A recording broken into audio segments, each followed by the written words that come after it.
Hello, I'm Aubrey Shepard. We have some fresh photos from Fayetteville, Arkansas. Let's see what we got. Tiger swallowtail, right there in the shade in my front yard. And that guy is, of course, on flocks. That's an underside photo. He's nectaring on one of the flowers at the top there. There he is, hanging upside down. These guys are acrobats. And of course, big tiger swallowtails, well, my hand's not very long, so he's almost as, his wing spread's almost as great as my hand, and a lot of other people's hand. Anyhow, there's a, well, let's just call it a yellow composite. It had 2 insects on it, and that is, finally, we're getting some of the ironweed coming in bloom. There are 2 insects in that photo that I saw when I was preparing it, but don't know what their names are, and you probably can't see them unless you got the giant screen. That's ironweed again, and it's you'll see big swaths of that in some of the healthy prairies around here. And that's, of course, a swallowtail on an American basket flower. That's a bumblebee and a silver spotted skipper moth. There's a, that's not a silver spot, that's some other smaller skipper.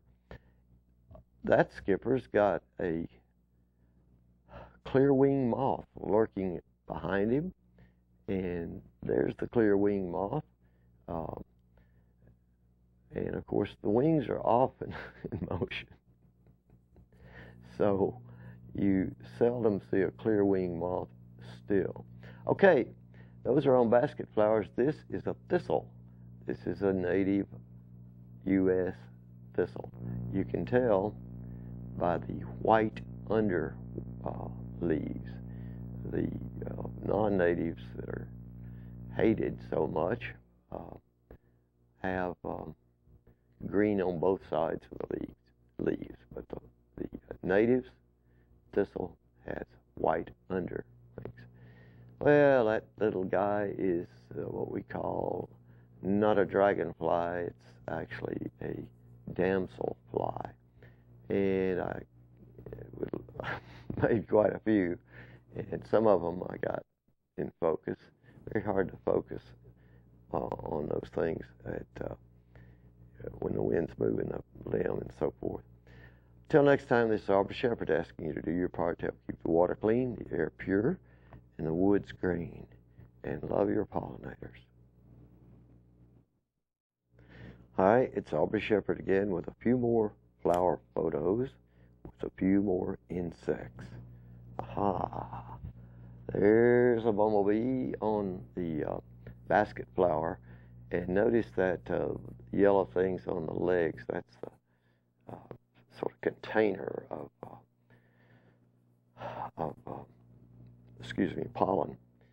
There, another shot of a beautiful clear wing moth on a basket flower.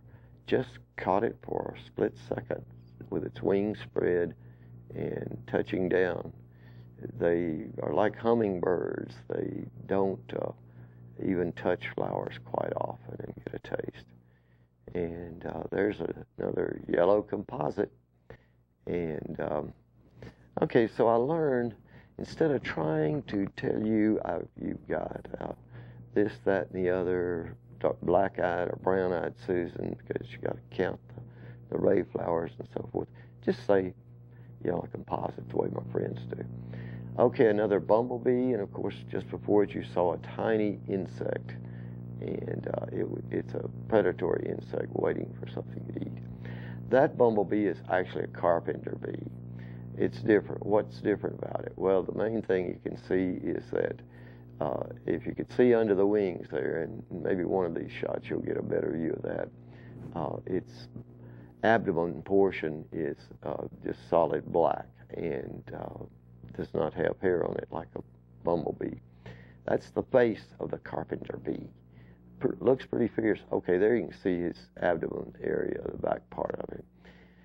And carpenter bees, well, the male, for instance, cannot even sting you. The female, you got to really torment her to get her to get mad enough to sting you. But they make their nest by drilling holes in wood. So if you've got unpainted wood as part of your house structure, you might find some little round holes. That's where they're making their nest. This is a helactid bee. And the helactid bee, you can tell it's a bee because it is hairy. And it's very beautiful to me. But this is the hair streak, gray hair streak butterfly on a milk vine, the Matalia vine. There's another clear wing moth. It's not a great picture, but he, for a second, was on that milkweed vine. And there I'm trying to show you the structure of the flower.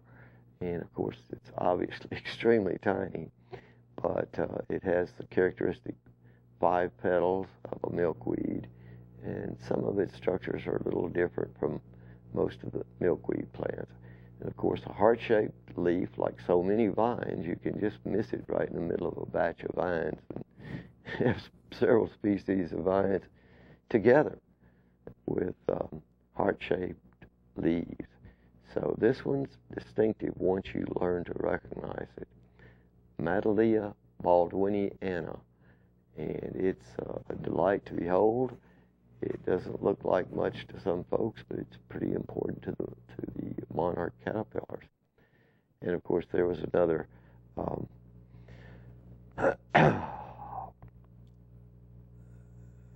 swallowtail butterfly, and it was on a non-native plant in the pea family. And you probably got those around your yard, even if you don't have the native versions. Till next time, this is Aubrey Shepherd asking you to appreciate those who leave their prairies unmowed, such as Pinnacle Foods, and save some places in your yard for the wildlife. Till next time, keep the water clean, the air pure, and the woods green. See ya.